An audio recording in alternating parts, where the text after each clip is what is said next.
was exciting. I'm not gonna get into talking stats and stuff like that just yet. I have some food being delivered that's gonna be here in about 5 minutes. So I'm going to talk about some general thoughts and feelings. Then I'm gonna pause the recording, eat, come back, and talk about the other stuff. But the Vegas Golden Knights are going to the Stanley Cup Final. And, it was a little bit of a bumpier road than I perhaps expected. I've had to push back so many. Like, I've been sitting around. The game started like 10 p.m. my time here in Australia. And they end right around now, which is around 12:45 p.m. But when it's 12 here, it's 7 p.m. Pacific, and I like to post my videos around 7 Pacific. So I've had to like push back recordings and stuff, waiting for this series to end. Looked like Vegas might have swept it after Game 3, and Game 3 just total Jamie Benn meltdown, cross-checking to Stone, 5-minute major. Team just falls apart, fans throw stuff on the ice, lead the game early, and it kind of looked like we might be heading for a sweep. That obviously doesn't happen. Jamie Benn gets suspended 2 games. Games 4 and 5, and Dallas wins both of them. Then he comes back for Game 6, and Dallas loses badly, 6-0.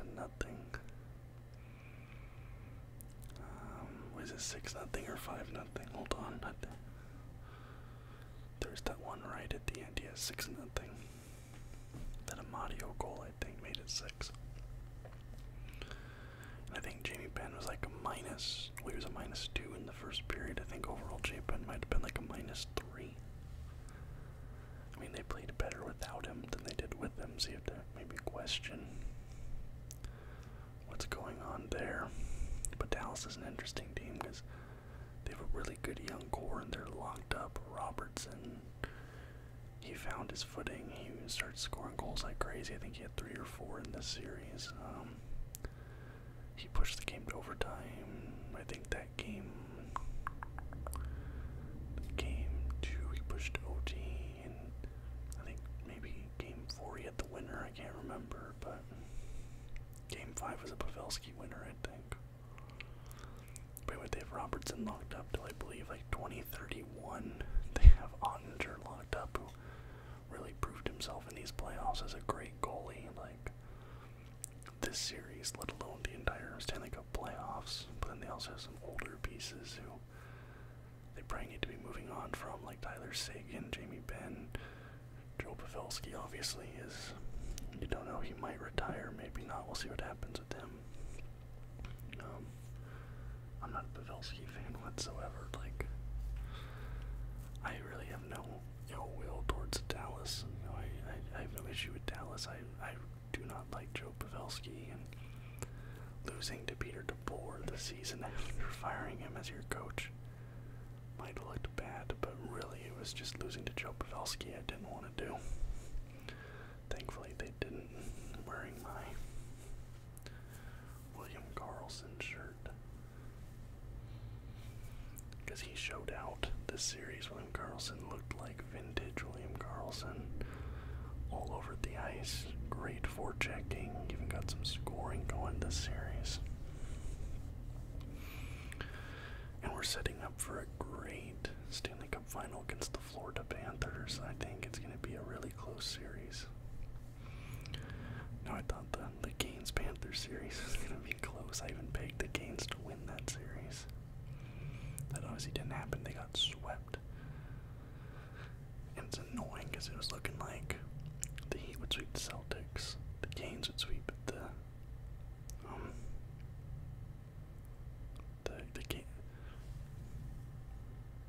restart. The Lakers got swept by the Nuggets. Yes. The Canes got swept by the Panthers.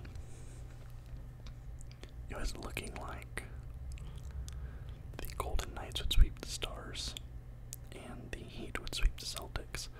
Those things did not happen, but I was so excited at the prospect of being able to talk about the fact that sweeps. The Stars and the Celtics had to go and ruin that. We'll talk about NBA tomorrow when I get this one out first, because the game ended first. The crazy thing is though, like I can't even really remember what happened in that Florida-Carolina series, because it was like a week ago at this point. Like that's been over for a hot minute. Yeah, but I mean, the one thing I saw people talking like, oh, Vegas is giving Florida some rest, but that might not be the worst thing. Maybe Bobrovsky cools off a little bit, who's to say, but I saw this stat the other day, and it said that I believe there was 3 times in Stanley Cup history where a team coming off of a Game 6 played a team coming off of a sweep in the Stanley Cup final. It's happened 3 times, not very common. But in every single instance, the team coming off a Game 6 won the cup. I think Detroit did it once. I think Pittsburgh did it once, and I can't remember the other instance. And my food just got here, so I'm gonna pause this recording. I'm gonna go eat. I'm gonna come back, pull up some stats and some game logs and stuff, and talk a little bit more about this, so be right back. Alright, I just had an absolutely delicious beef bulgogi with some rice, some pasta salad. Oh, so good. So good. But yeah, the Stanley Cup final, it is between 2 teams that do not have a cup. Vegas and Florida, so you have a new cup winner coming in. And that's really cool, that's really exciting. 2 southern teams. Vegas isn't really southern, but for some reason they get roped into the southern thing along with like Arizona, Tampa. So yeah, I mean, great for the expansion of the league, proving that it's, created successful teams here. Also, I think this is like the 3rd year in a row, or the 4th year in a row, that the Toronto Maple Leafs lost to the team that eventually went on to go to the Stanley Cup final. Kind of interesting. To go back to that, Game 6, the Ben line, Jamie Benn's line coming back from suspension. The Ben Johnston Sagan line was outshot 8-1. And they gave up the opening goal to the Golden Knights' 4th line. Yeah, just not a great game from that line. We go to the Game 6 stats.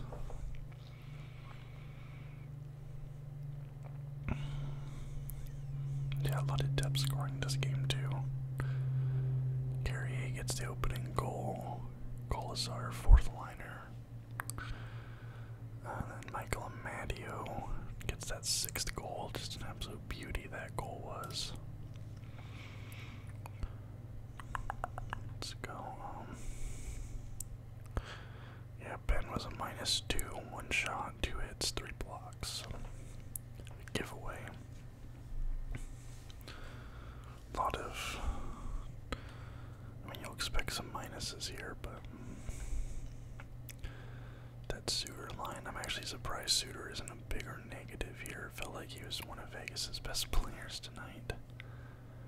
Ryan Suter was brutal, but he wasn't on ice or any goals against. Heiskanen and Hartley's a -3. Like I said, it's really hard for me to talk about that Florida series, because it's like, that was so long ago at this point. I can barely even remember what happened, but the Canes. It was interesting through the first 3 games. I mean, game 1 was that really big OT. I think it's like the 6th longest game in NHL history.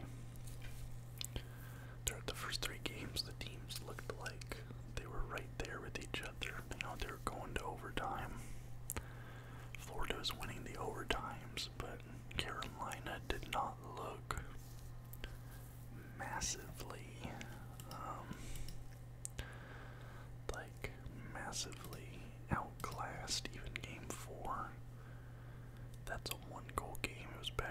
fourth ends up being 4-3, but it's like these were really close games. Now talking about Vegas versus Florida. The interesting thing here for me is going to be the scoring and the goalies, because both teams have extremely hot goalies that are kind of playing above their usual level. So do we see one of them kind of revert to the mean here? Does Adin Hill turn into the Adin Hill that Vegas Golden Knights fans are familiar with, being the goalie in San Jose, where he just turns into Swiss cheese?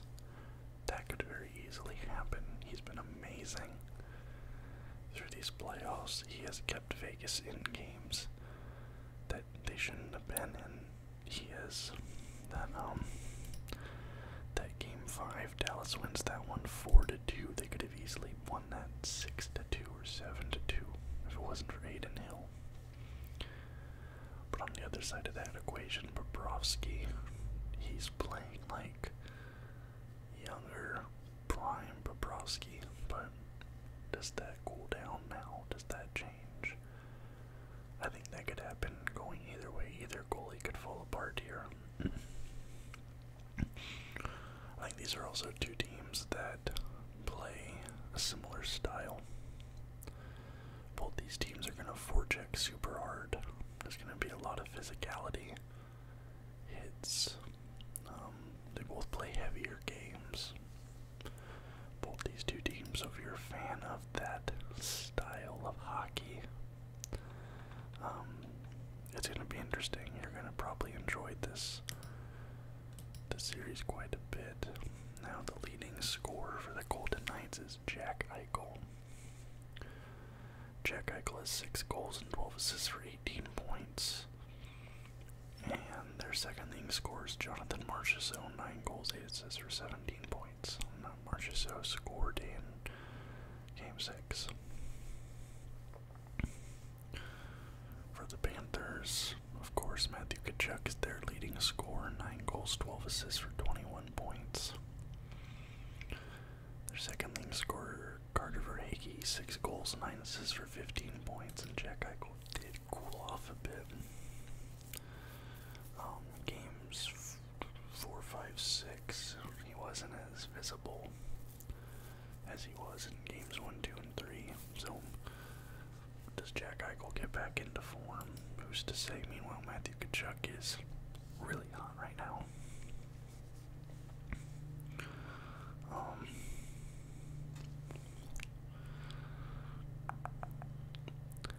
Yeah, so like leading up to this, Golden Knights beat the Jets in 5, Oilers in 6, Stars in 6. The Stars beat the Bruins in 7, Leafs in 5, Hurricanes in 4, so that's 6-12. 17 games for the Knights. 7, 8, 9, 10, 11, 16 games. Excuse me,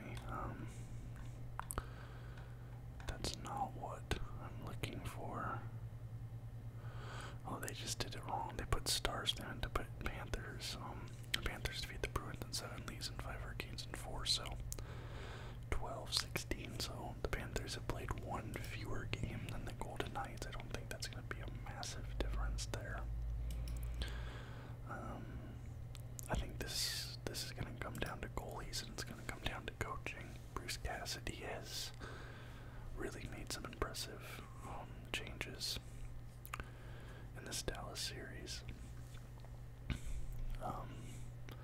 I think that Bruce Cassidy squarely outcoached Pete DeBoer in Game 6, and in Games 3 especially he did too. This is going to be an interesting one to see. I mean, at this point I'm going to be a homer. I'm going to say that Vegas takes it. But that's not discounting Florida at all. I think this is going to be a very tough series. I think it's going to be, like I said, very physical. I expect at least 1 injury from each team here. Somebody's going to get hurt on both sides. Fans are going to call it dirty, whatever, people are going to be upset about it, but that's just the way these two teams play. expect at least one big fight in this series.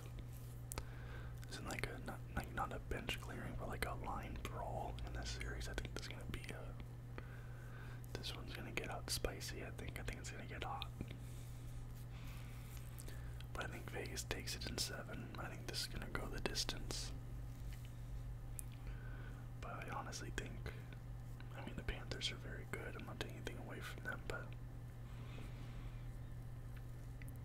you know, I think Vegas has more skilled players than the Panthers. It's all gonna be a matter of if Vegas's skilled players get shut down by the Panthers defense or not, and I think some of them will get shut down. I think a lot of Vegas's skilled players will get shut down by the Panthers defense, by their forechecking. They have really great defensive systems. They have a great goalie. But I don't think they're going to shut down all of Vegas's skilled players. That's not to say that the Panthers don't have skilled players. I think Vegas has more of them. Eichel, of course, Pietrangelo, Marchessault, Carlson some nights, although he's also a defensive, 200-foot player. Maybe Riley Smith has a game that he goes off. Pietrangelo, Theodore. Vegas has a lot of guys that if they get the stick on the puck, they get the puck on their stick, they can make things happen. I'm gonna take Vegas in 7. Sorry, I don't have more to say about this series. Actually, here's a moment of honesty I'm gonna have with you guys, since we're at this point going into the final. Well, I'm gonna sneeze. I'm gonna pause the recording. So, I am very superstitious around sports. Other things in my life, not really. Around sports, I am very, very superstitious. During the Oilers series, there were 2 games I was not able to watch because I was, doing things. I was busy, whatever. Excuse me. There were 3 games I was unable to watch. Those 3 games that I did not watch were all wins. The 3 games I did watch, one of them was a win, 2 were losses. So I kind of got this idea in my head, like, okay, maybe if I watch the games, the Knights lose. If I don't watch it, they win. And I did not watch any of the first 3 games of the Star Series. The 3 they won, I did not watch them, and they won every single one of them. I was looking at the box score on my phone, looking up Twitter comments about what was happening, but I wasn't watching, and they were winning. After they went up 3-0, I was like, alright, they're safe now, they're secure, they've got this in the bag. So I watched Game 4 and Game 5. They lost those. So I'm like, what's going on? I did not watch Game 6. They win. So what I've been doing is, I'll go back and watch the replays, because I have the full replays on my sports streaming app that I use. But yeah, the games I don't watch, they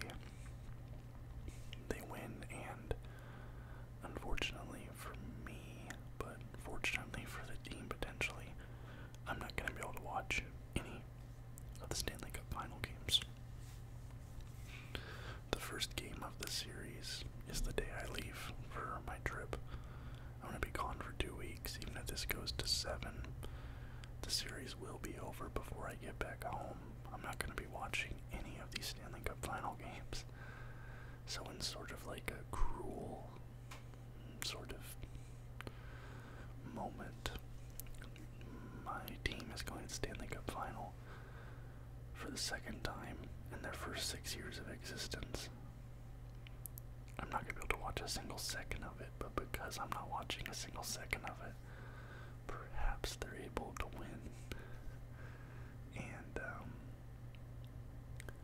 yeah, so it's kind of like a bittersweet. I'm like, alright, well, I'm not going to be able to watch, so they're probably going to win because I'm not watching, but I don't really get to enjoy it as much. I'm not able to watch it, but I'm going to enjoy it if they win, so it's a weird thing. But yeah, I'm sorry, this is going to be up quite late. Tomorrow I'm